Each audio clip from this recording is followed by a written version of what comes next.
Quyidagi qo'sh krassinyorga oid masalamizni yechimini qilamiz. Demak, bu yozma masala hisoblanadi. Demak, sertifikat darajadagi savollardan biri.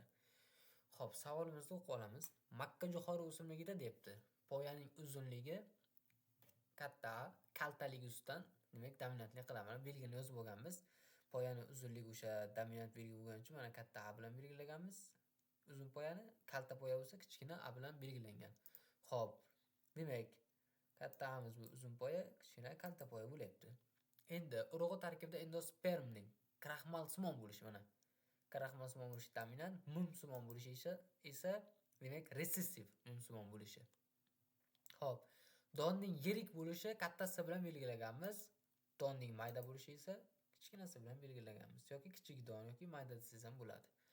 Endi o'quvchilar, bizda bitta narsaga e'tibor beraylik. Tajribada poyasi uzun, endospermi kraxmalsimon, doni yirik bo'lgan o'simlik bilan poyasi kalta endosperm mumsimon donlari mayda bo'lgan o'simlik o'zaro chashtirib F1 da olingan o'simliklarning barchasi poyasi uzun, endosperm kraxmalsimon, doni yirik bo'ldi debdi. Endi bu joyda bitta narsani tushunib olishimiz kerak. Ya'ni chashtirganimizda genlar ketma-ketdan bilmaymiz. Ya'ni A, B, S holatdami yoki B, S, A holatda joylashganmi genlar, uni biz bilmaymiz. Bizga mana bu joyda F2 da aytibdi. E'tibor bering-da. F2 da 15 mingta o'simlik olingan. Ulardan deyapti 7650 tasi no crossover organizmlar deyapti. 7650 tasi no crossover. Ya'ni krassinyorga uchramagan deyapti. Endi qarang, bizda aytibdi A va B gen orasidagi haqiqiy masofa 50 deyapti. Demak, e'tibor beramiz. Mana A, mana B. Shuni o'rtasidagi masofa 50 ekan. 50% haqiqiy. Haqiqiy masofa deyilyapti yoki Morganidada berilyapti. O'quvchilar har doim bilib qo'yinglar, buni tarkibida qo'sh krassinyor foizi bo'ladi. Qo'sh krassinyor foizi bor. Endi B va S gen orasidagi haqiqiy masofa esa deyapti mana. B va S. Uni o'rtasidagi haqiqiy masofa demak 21%. 21. A va S gen orasida esa 29% haqiqiy masofa. Endi e'tibor bering o'quvchilar. Biz bundan qanday qilib topib olsak bo'ladi? Qo'sh krassinyor foizi mana X da berilgan, noma'lum. Uni topishimiz kerak. Qanday qilib topamiz qo'sh krassinyor foizini va genlar ketma-ketligi qanday joylashgan? Buni qanday bilamiz? E'tibor bering. Bizda xo'p, masalan, hozir bizda o'quvchilar A dan B gacha bo'lgan masofa 50 da. 50 tabiiyki o'rtada demak S geni bo'lgan. Nima uchun? Qo'sh krassinyorga uchragan gen S bo'ladi. Nima uchunligini tushuntiraman. Xo'p. Masalan, bizda ko'pincha qo'sh krassinyor ishlaganimizda e'tibor bersangiz, A, B, S bo'lardi. B gen qo'sh krassinyorga uchragan. Qarang, A dan B gacha bo'lgan masofa nechidir? Keyin B dan C gacha bo'lgan masofa nechidir? Endi siz A dan C gacha bo'lgan masofani topishingiz uchun A dan B gacha bo'lgan masofa va B dan C gacha bo'lgan masofani qo'shsangizgina mana bu A dan C gacha bo'lgan masofa kelib chiqadi. Ya'ni uni foizi yuqori bo'ladi hammasinikidan. Bu joyda ham xuddi shunday e'tibor bering. A dan B gacha bo'lgan haqiqiy masofa 50 deyapti. Lekinchi bizda B dan C gacha 21, A dan C gacha 29 deyapti. 29 ga 21 ni qo'shayotgan bo'lsangiz 50 bo'ladi. Ha, tabiiyki endi genlar qanday joylashishi mumkin? Katta A bu yerda, B bu yerda bo'lgan. Ya'ni A dan B gacha bo'lgan masofa 50 da sababi. Endi o'rtada qaysidir gen turibdi. Bu qaysi? Albatta C geni hisoblanadi. C geni qo'sh krassinyorga uchragan o'quvchilar. Endi genlar tartibi topildi. Endi bizda F1 da mana bunday organizm olsak bo'ladi. A, C, B va mana A, B, C. Mana shu organizm chiqadi F1 da. F2 olish uchun o'quvchilar xuddi mana shu organizm o'zi bilan chashtirish kerak bo'ladi. Mana o'zi bilan biz mana bu joyda chashtirganmiz. Xo'p. Mana chashtirib yozganmiz. Va bundan gametalarni olasiz. Birinchi no crossoverlarni o'quvchilar men qizilda yozganman. Qizil rangdagilar no crossover mana. Mana bular no crossover, krassinyorga uchramagan bular, mana bular. Endi yakka krassinyor bilan yozganman. Bularning gametalarini tushishini aytib ketay, mana qarang. A, S, B mana shunday tushadi buni o'zi. Keyin resessivlar tushadi. A, S, B mana tushgan. Endi yakka krassinyor ketadi. A bilan mana ikkita A o'rtasida mana. Katta berga o'tadi, kichkina almashadi o'rin.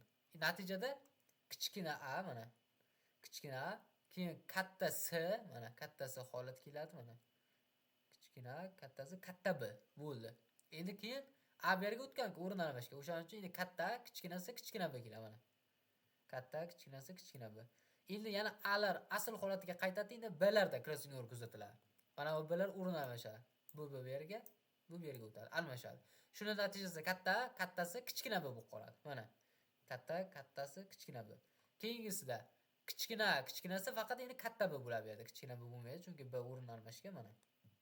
Bu s va b ga orasidagi krossingor, bu a va s orasidagi yakka krossingor. Endi qo'sh krossingor oxirida mana s'lar o'rin almashadi. Endi hamma harf joy-joyiga qaytadi. Endi s'lar o'rin almashadi. Kattasi bu tomonga, kichkinasi bu tomonga o'rin almashadi. Shu natijasida katta a, kichkinasi katta b mana. Katta a, kichkinasi katta b. Keyingisida kichkina a, kattasi kichkina b bo'ladi. Mana bu ikkalasi qo'sh krossingorga uchragan. O'quvchilar, qizildagi no krossingor, mana bu ikkita ko'kdagi a va s orasida yakka krossingor, ya ikkita yashildagi esa s va b ga orasida yakka krossingor, qoradagi esa qo'sh krossingor hisoblanadi. Endi bu tomonda ham xuddi shunday bo'ladi. Xuddi shunday gamitalar olinadi. O'quvchilar, keyin bizda e'tibor bering. Mana bu haqiqiy masofa 29 edi. 29 edi. Biz undan birini ayirib tashlaymiz. Nima uchun? Qo'sh krossingor foizi bizda 1%. Bu qanday kelib chiqdi 1%? Birinchi o'rinda bizda o'quvchilar no crossoverlar soni berilgan 7650 ta.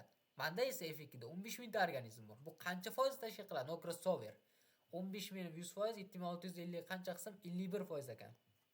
Endi yakka crossingoverlar, xo'p, mana bu yerdagi qo'sh crossingoverlar, keyin no crossingoverlar qo'shilib jami 100% ni tashkil qilish kerak edi. Mana men qo'shdim. 29 ga 21 da qo'shdim yakka krossingor haqiqiy masofalarni 50 bo'ldi. Menda esa 15000 organizm 100% bo'lsa 7650 ta no krossingor organizm bor. U qancha foiz? 51% ekan. 50 ga mana bularni qo'shsam 51 da 101 bo'lib qoldi. Ha, demak 101 dan men 1 da ayirishim kerak hali. O'zi 100 bo'lish kerak edi, lekin 101 bo'lib qoldi. Demak, buni tarkibida necha foiz? 1% qo'sh krossingor bor. 101 dan 1 kelsa 100% bo'ladi. Demak, 1% bu qo'sh krossingor foizi. Demak, qo'sh krossingor foizi o'quvchilar 1% deb olinadi. Qo'sh krossingor 1%. Endi o'quvchilar, hop, 1% bo'ldi. Keyin mana bu yakka krossingorlarda haqiqiy masofa bergan-ku. A bilan S ga o'rtasida haqiqiy masofa 29, S va B ga orasida 21 haqiqiy masofa. Nima qilamiz? Bulardan qo'sh krossingor foizini chiqarib yuboramiz, chunki haqiqiy masofa degan. 29 dan 1 da ayirsam 28% qoladi yakka krossingor. 21 dan 1 da ayirsam 20% qoladi yakka krossingor. Keyin ularni nima qildik? Xo'p, keyingisida 28 ni kimyoda hamma biladi, ulushga o'tkazyapman. 28 ni 100 ga bo'lyapman, 0.28 bo'lyapti. Yakka krossingor organizm ikkita chiqadi mana, ko'ktelar ikkita. 0.28 2 ga bo'ldim. Har biriga mana bunga 0.14, bunga 0.14 dan tegdi. Endi keyingisi 20, keyingisi mana bu yakka krossingor yashildaylar. 20 bo'lgani uchun 20 ni 100 ga bo'ldim 0.2 ulushda. 0.2 ni 2 ga bo'lsam 0.1. Demak, mana bular 0.1 dan, bular 0.1 dan bo'lgan ulushi. Oxirida esa qo'sh krossingorlar qanday bo'ladi? 1. O'zi qo'sh krossingor foiz 1. 1 da 100 ga bo'lsam 0.01.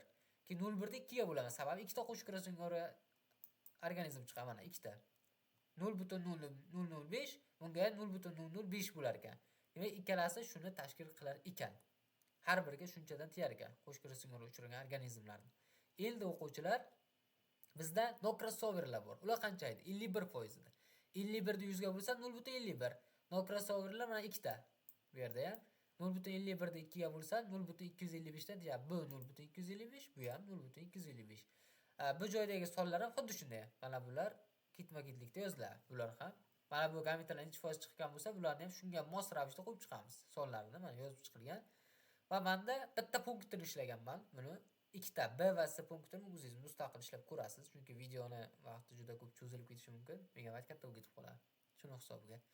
Bizda aytayapti F2da olingan o'simliklarning nechtasida poyasi uzun, endosperm mumsimon donlar yirik bo'ladi debdi. Bizga mana bunday organizmdan so'rayapti. Mana poyasi uzun, endospermda don yirik va mumsimon. Mana shu genotip organizmni topish kerak. Bular nechta? Shularni topish kerak. Mana men yozib chiqqanman bu joyga o'quvchilar. Xo'p, mana bu yerlarda chiqmaydi, sababi katta B bor bu yerda. Mana bu yerda chiqadi. Mana bu olingan, mana ko'rib turibsiz. Nima uchun? Bu qanday hisoblangan? 0.255 ni mana bu nechida turibdi? 0.1, to'g'rimi? 0.255 ko'paygan 0.1 bo'ladi. Keyin 0.0255 bo'ladi bu. Keyin mana bu. Mana bu yerdan shu organizm chiqadi, biz aytgan organizmdan. Bu necha edi bu? 0.14. To'g'rimi? 0.14 nechaga ko'paytiryapmiz? 0.1 ga mana. 0.14 dan 0.1 ga ko'paytirsam 0.014 bo'lyapti. Endi 0.14 ni ko'paytiryapman mana. Mana bu yerda chiqqan yana. Bu yerda necha edi? Ulush 0.005. 0.14 dan 0.005 ga ko'paytirsam bir-biriga 0.007 chiqdi. Ana shunday qilib hisobladim o'quvchilar. Ya'ni menga kerakli organizmdan genotipini topib, shunday hisoblab chiqdim, bir-biriga ko'paytirib. Mana shular xuddi shunday. Ya'ni bularni poyasi uzun, doni mumsimon va doni yirik bo'ladi. Endosperma mumsimon, doni yirik, poyasi uzun. Mana shu yozilgan organizmlar. Bularni hisoblab chiqdim va hammasini qo'shasiz keyin. Bir-biriga organizmni ko'paytirib chiqqaningizdan keyin hammasini qo'shasiz. Mana 0.0255, 0.014, 0.0255 mana hammasini mana shu yozilganlarni qo'shib chiqsam 0.0914 bo'ldi. Uni foizga o'tkazdim keyin 100 ga ko'paytirib yubordim, 100% ga. 9.14% bo'lar ekan foizda dedim. Menda 15 mingta organizm bor jami. Bu 100%, 9.14% qancha qilsam 1371 chiqar ekan. Demak dedim, A punktimizga javob 1371 bo'lar ekan deb yozib qo'yishimiz kerak bo'ladi o'quvchilar. Ya'ni mana shu poyasi uzun, endosperm mumsimon, doni yirik bo'lgan o'simliklar 1371 ta. Ya'ni 15 mingta organizm ichidan. Mana shunday qilib qolganini ham hisoblab chiqasiz o'quvchilar. Masalan, sizga qaysi organizm kerak bo'lsa, bir-biriga ko'paytirasiz. Masalan, mana 0.255. Mana tavakkal mana bu organizm kerak. 0.255 ni nima qilasiz? Ko'paytirasiz mana buni o'ziga. 0.14 ga. Chiqqan sonini berib yozib qo'yasiz. Qolganlarni shunday hisoblaysizda, keyin hammasini qo'shib foizga aylantiraverasiz, 100% ga ko'paytirasiz. Keyin 15 mingta organizm ichidan hisoblab topasiz o'zingizga kerakli organizm. Mana shunday qilib o'quvchilar topiladi. Demak, B bilan C punkti o'zingizga mustaqil qoladi ishlash uchun. Va A punktini bir namuna sifatida sizga ishlab ko'rsatdim. Mana shu tartibda bo'ladi. Gametalar olinishi, fenilketonlar olinishi. Siz mana shunday qilib to'liq yozib agar chiqsangiz, maksimal ballni qo'lga kiritasiz. Mana shu yozma masalamizda ishlanishi bo'ladi. Agar kimdadir savol yoki nimadir bo'lsa, kommentariyaga yoki Telegramdan yoki lichkamga yozsangiz, qo'ldan kelguncha demak tushuntirib berishga harakat qilamiz, tushunmagan joyingizda.